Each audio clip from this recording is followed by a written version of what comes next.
बस अपनी जिंदगी जीते जा रहे हो। अपनी जिंदगी सबसे अच्छी जिंदगी मालूम है इस्लाम की क्या? आज मेरी बच्चे मेरी बात सुन ले। मुसलमानों की शादी होती है तो मुसलमानों की शादी में ना लड़कियों के वो जूड़े नहीं दिखते, चुटिए खूंटे नहीं दिखते, उनके यहां सीने तक खुला हुआ जिस्म नहीं दिखता, उनके लहंगे गरारे शरारे नहीं दिखते, इनके बुर्के दिखाई देते, इनके पर्दे दिखाई देते। किसी शादी में एक पर्दे वाली देखी तुमने? कभी बुर्के वाली देखी? आग लगवा दी ना यहूदियों ने बुर्कों में। तुम्हारा कल्चर क्या था? तुम्हारा माहौल क्या था? एक भी बुर्के वाली नहीं। और अगर लड़की ना कोई बुर्का पहन के आ जाए तो उसे घूर घूर के आधा मार देंगी, कहेंगे ला ये रह रही है पुराने जमाने में, ये ऐसा। और जितनी कोई नंगी आ जाए ना तो ऐसे देखेंगी, देखो तो चांद का टुकड़ा लग रही है, टुकड़ा और टुकड़ा ये। अगर एक भी बुर्के वाली आ जाए तो उसे मार के छोड़ेगी। मगर मेरी बहनें सुन ले, जो चाहे मदरसों में पढ़ रही हो, आलिमा हो या वैसे ही हो, वो मेरी बच्चियां सुन ले, शादियों में जानबूझ के बुर्का ओढ़ के जाए। और तुम किसी से कमतर नहीं हो, तुम आगे हो, जलील नहीं हो, तुम अदना हो।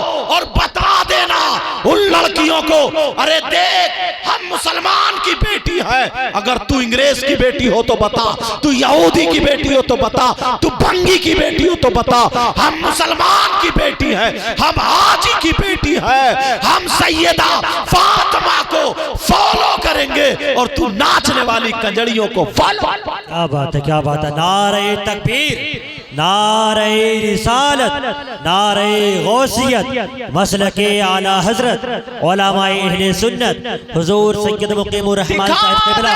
नारे तकबीर। लड़कियां बता दे पहन के जाएं, बल्कि उनको शर्मिंदा करें। उनको बता दे ये तो हिजड़ों वाला पहनावा। बता किसी सहाबी की बेटी ने पहना, किसी वली की बीबी या बेटी ने पहना, किसी इस्लाम की शहजादी ने पहना? ये तो नचनियों का है। तुम्हारी अम्मा नचनिया थी या अब्बा नचने थे? पूछो उनसे। बल्कि लड़कियां जो मदरसे में पढ़ रहे, कई लड़कियां ऐसी है ना जो बुर्का ओढ़ना, हिजाब ओढ़ना, स्कार्फ बांधना चाहती हैं, मगर ये लफंगी लड़की जो है ओढ़ने नहीं देती। बेचारी वो मदरसे में ओढ़ लेती है, घर आकर के उसको भी वैसे ही बनना पड़ा। और उसकी माँ कहती है, चचेरी तैरी बहनी कहती, अरे छोड़ छोड़, बंदिश में रह रही है, छोड़ छोड़, उससे कहीं नाच जाके तू। मगर ये जानबूझ करके इनको जाना चाहिए ताकि मदरसा के पता चल जाए इस्लामी लिबास कैसा है। आज 2 जाएंगी, कल को 100 जाएंगी और बता दिया जाएगा कि पर्दे में जो होती है वही औरत होती है। और उसको बता देना सैयदा फातिमा ने कहा है, औरत के पास, लड़की के पास सबसे ज्यादा कीमती चीज उसके रुपये नहीं होते, उसके दौलत नहीं होती, उसके पैसे नहीं होते, सोना चांदी नहीं होता है। औरत के पास सबसे ज्यादा कीमती चीज उसका पर्दा होता है, उसकी हया होती है, उसकी शर्म होती है, उसकी इज्जत होती है। जिस लड़की के पास पर्दा ना हो, हया ना हो, शर्म ना हो, इज्जत ना हो, तो वो लड़की नहीं, बेहया। वो बता दे कितनी किताबें होती हैं, 10-10 हजार की, 2-2 हजार की। कुरान शरीफ की छोटी सी कीमत है। किसी किताब पे पर्दा गिलाफ नहीं मिलेगा, लेकिन कुरान शरीफ पे गिलाफ मिलता है। अहमियत पहचानो। 10-10 करोड़ के मकान बनाए, किसी ने गिलाफ नहीं लिया, मगर अल्लाह का घर जो खाना है, काबा है, खुदा का घर, उस पे पर्दा गिलाफ होता है। पर्दे वाले की अहमियत पहचानो। और सुनो, जितने वली पैदा हुए हैं, गौस पैदा हुए, कुतुब पैदा हुए, अब्दाल पैदा, जिसने भी नेक आदमी ने जन्म लिया है, गौस को पैदा करने वाला मर्द नहीं है, औरत है। गौस को पैदा करने वाली वो भी औरत है। औरतें अपना मकाम पहचाने।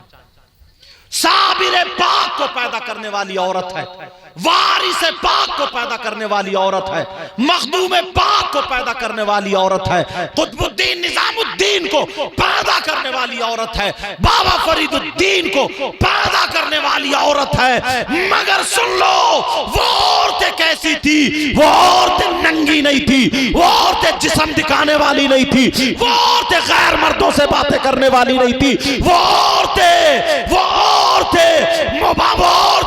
गैरों के साथ में जाने वाली नहीं थी, बेहया नहीं थी, बल्कि वो औरत थी अगर खाती थी तो उसके खाने का ढंग फातिमा की तरह होता था, पीने का ढंग फातिमा की तरह होता था, चलने का ढंग फातिमा की तरह होता था, पहनने ओढ़ने का ढंग फातिमा की तरह होता था। अगर तुम्हारी हमारी बेटियां फातिमा का ढंग अपना लेंगी तो खुदा की कसम बाप के घर में होगी तो बाप के लिए रहमत बन जाएगी, शौहर के घर में होगी शौहर के लिए नेमत बनेगी, और जब मां बनेगी तो उसके कदमों के नीचे जन्नत।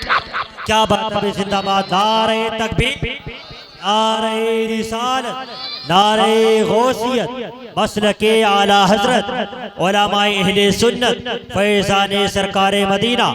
नारे तकबीर, नारे रिसालत। समझ में आ रही बात आपका?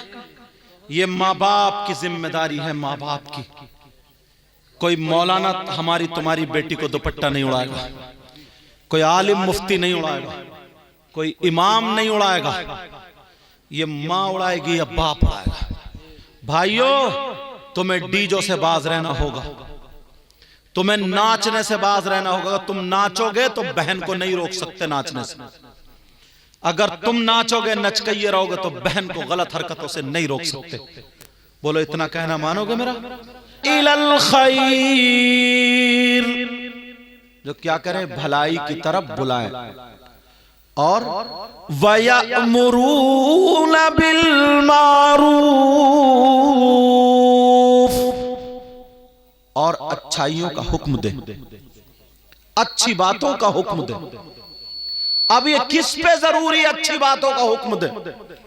वयनहौना अनिल मुनकर, और बुराइयों से रोके। किससे रोके? अब जमाना ऐसा है, वक्त ऐसा है। ये कुरान की आयत, तवज्जो रखना, एक एक जुमला तमहीद बांध रहा हूं। ये कुरान की आयत, पहले का जमाना ऐसा था, अगर किसी का लड़का बदतमीजी कर रहा है या गलत हरकत कर रहा है तो नमाजी, हाजी, कोई अच्छा इमाम पढ़ा लिखा, कोई जो सुधरा हुआ होता था, वो उसको तमाचा भी मार दिया करता था नसीहत के लिए, उसको डांट दिया करता था। क्यों?